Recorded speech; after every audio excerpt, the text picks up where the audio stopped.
everyone, this is Calvin, Professor C here. So as you know, this channel is all about helping new mortgage agents making more money faster. Now, today I want to tell you something that you might not want to know.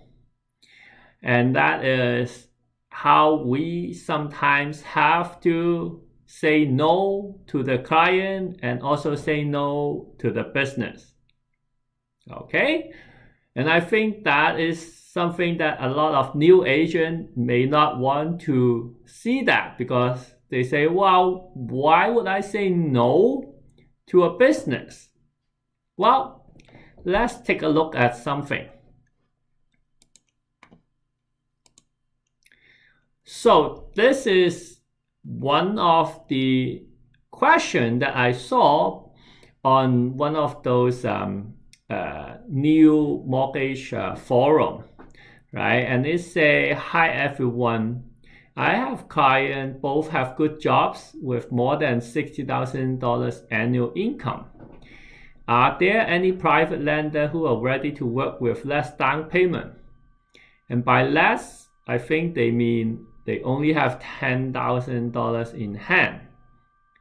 Is there anything that can be done?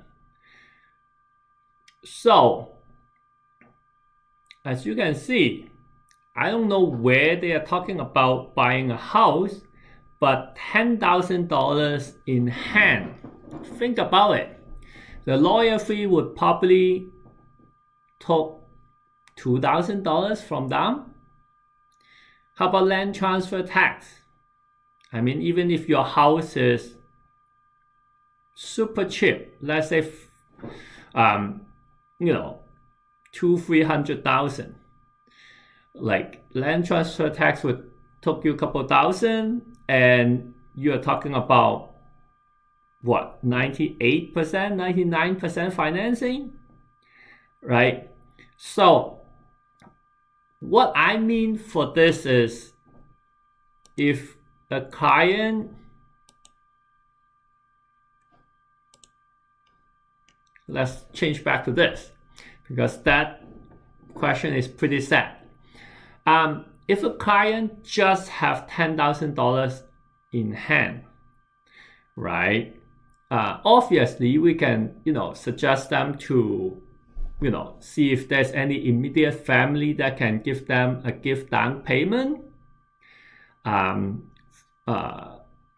for that. But I assume that if they're asking this question, they already try and there's no other one that can give them a gift down payment. And if they only have $10,000, right? Personally speaking, I would say I would have to tell the truth to the client that you're not able to get a mortgage, even at a private lender, to purchase any property, right? Even if we can get it, even if someone do a donation and is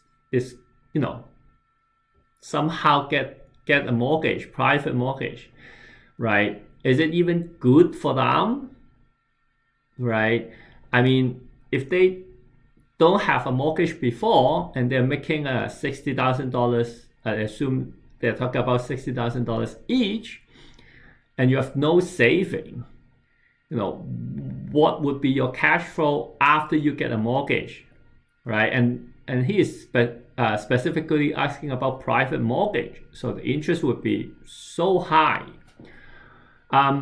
So this is the time that, as a professional, even though you may be new, you have to say no to the client.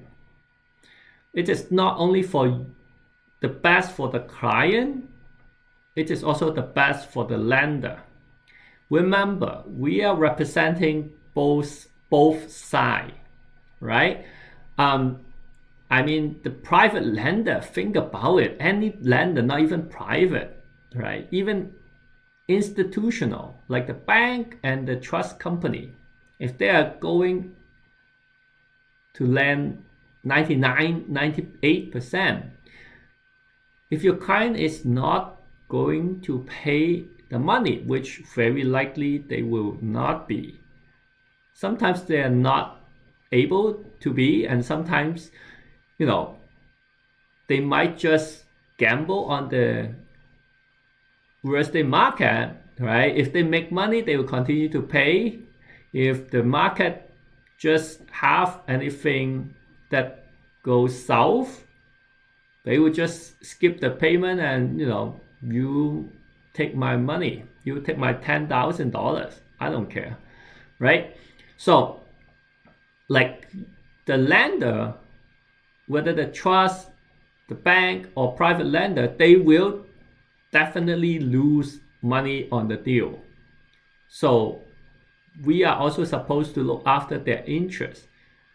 I personally lend out every single mortgage as if the money is from my own pocket, right? If you think the deal is not good, don't even submit it in. If you are not supporting the deal yourself, don't just submit it in for the sake of submitting a deal. Be professional, all right? I always tell my student, we are the emergency doctor of money. The client come in, tell you something, right? You, as a doctor, you don't just say yes to anything, right? If the client come in and say, hey doctor, I want to take Tylenol free because I'm in such a pain and I think I'm having stage 4 cancer, right? You don't tell him that, okay, I will prescribe Tylenol free to you. You as a professional, you will diagnose their situation and then tell them that no, you're not going to have Tylenol free. You are going to have chemotherapy, right? Or something like that. And things like the question that I see, that I just showed you, is something that I see often, and it's not just to that particular person who asked or something like that. As a new agent, we want to try everything to have the client get the help, but sometimes we just have to say no. So I hope you find this useful. I hope that it changed your mentality. I hope that you learn something. If you find my information useful, I suggest you take a look at my website, mortgagehackercanada.com. We have courses to teach you how to handle the client's cases. We have workshop. I have a book which is on screen. You can go to Amazon and search for it. We have also a weekly live meetup, so you can get updates, and some of the more complex concepts of mortgage will be discussed there also. So yeah, I will have a weekly video on my YouTube channel, and I hope I will see you next time. Okay, thank you.